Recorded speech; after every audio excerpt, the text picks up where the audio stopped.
जय हिंद दोस्तों। आइए समझते हैं कि मोदी जी के द्वारा जो ई रूपी जो लॉन्च किया गया है वो कैसे काम करेगी, काम कैसे करेगी, ये वर्क कैसे करती, ई रूपी है क्या, और ई रूपी क्यूआर कोड कैसे बनाया जाता है, कंपनी क्यूआर कोड पर कैसे काम करेगी, एवं ई रूपी के फायदे क्या होते हैं, एवं डिजिटल इंडिया का फायदा क्या है। आइए बारी बारी से समझते हैं। बेसिकली 2 अगस्त को मोदी जी ने ई रूपी को अनिवार्य कर दिया है, जिससे जो लाल फीताशाही लोग हैं, जो रेड टैपिज्म लोग हैं, इसके चोरी और भ्रष्टाचारी से बचा जाएगा। आइए समझते हैं कि ई रूपी काम कैसे करती है। यूपीआई का ही एडवांस रूप ई रूपी है, जिसको 2 अगस्त 2021 को मोदी जी द्वारा लॉन्च किया गया था, और यूपीआई को 11 अप्रैल 2016 को लॉन्च किया। ई रूपी और यूपीआई को कंट्रोल एनपीसीआई करती है, national payment corporation of India. यही एनपीसीआई है जो पूरे पेमेंट के ट्रांसफर का पूरा कंट्रोलिंग यही है, इसीलिए इसको अम्ब्रेला भी कहते हैं।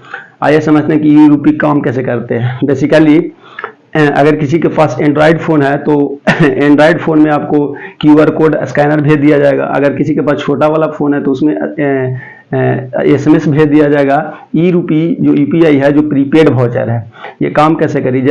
बेसिकली पहले सरकार अगर भोजन के लिए पैसा देती थी तो भोजन की गुणवत्ता, क्वालिटी और क्वांटिटी दोनों में कमी कर दिया जाता था। अगर भोजन के लिए पैसा देती थी तो पैसे का घपला हो जाता था, लेकिन अब इसे को पूरी तरह से समाप्त कर दिया जाएगा।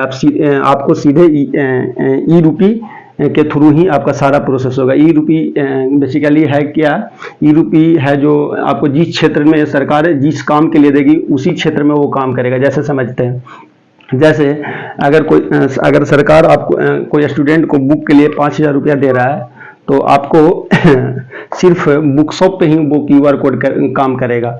अगर स्टूडेंट किसी लड़की को होटल में लेके जा रहा है तो वहाँ वो क्यूआर कोड काम नहीं करेगा। इस पूरे की निगरानी आपको एनपीसीआई के थ्रू किया जाएगा।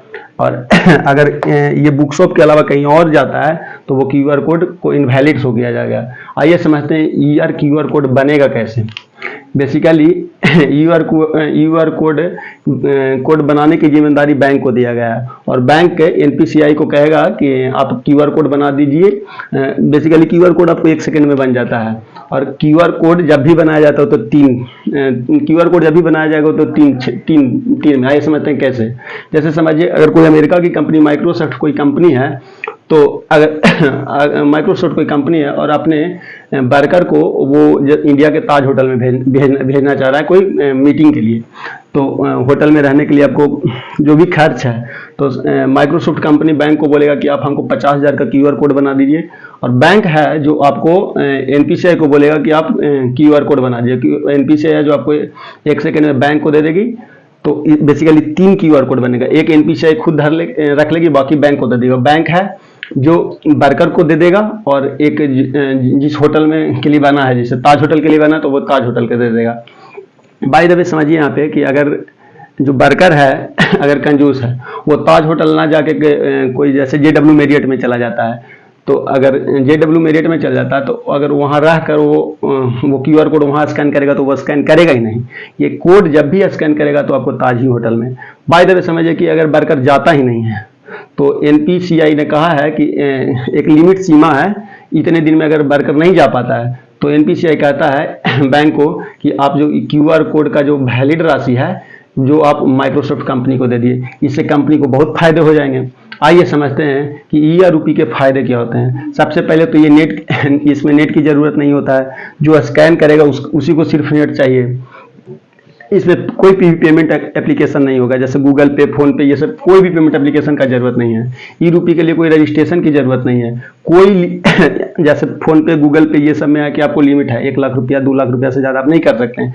जबकि ई में आपको क्यूआर कोड में कितने भी रुपये का आपको स्कैनर बन सकता है, इसमें कोई लिमिट नहीं है। जितना मैंने उतना का पैसा का स्कैनर बना सकते हैं। ये बेसिकली डिजिटल इंडिया के फायदे क्या हैं।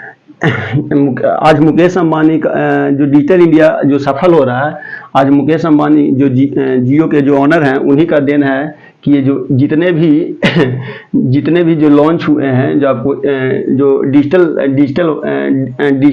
डिजिटल का जितना भी प्रोसेस सब लॉन्च हुआ है, जो आपको जियो का ही देना, इसी ने आपको फ्री नेट देकर आपको इसका सस्ते नेट देकर आपको इसका लत लगाया था।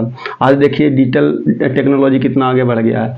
अगले क्लास में हम आप लोग को प्लास्टिक मनी क्या होता है, क्रेडिट कार्ड क्या होता है, डेबिट कार्ड क्या होता है, क्रेडिट कार्ड डेबिट कार्ड में अंतर क्या होता है, इन सब के बारे में बता देंगे। जय हिंद।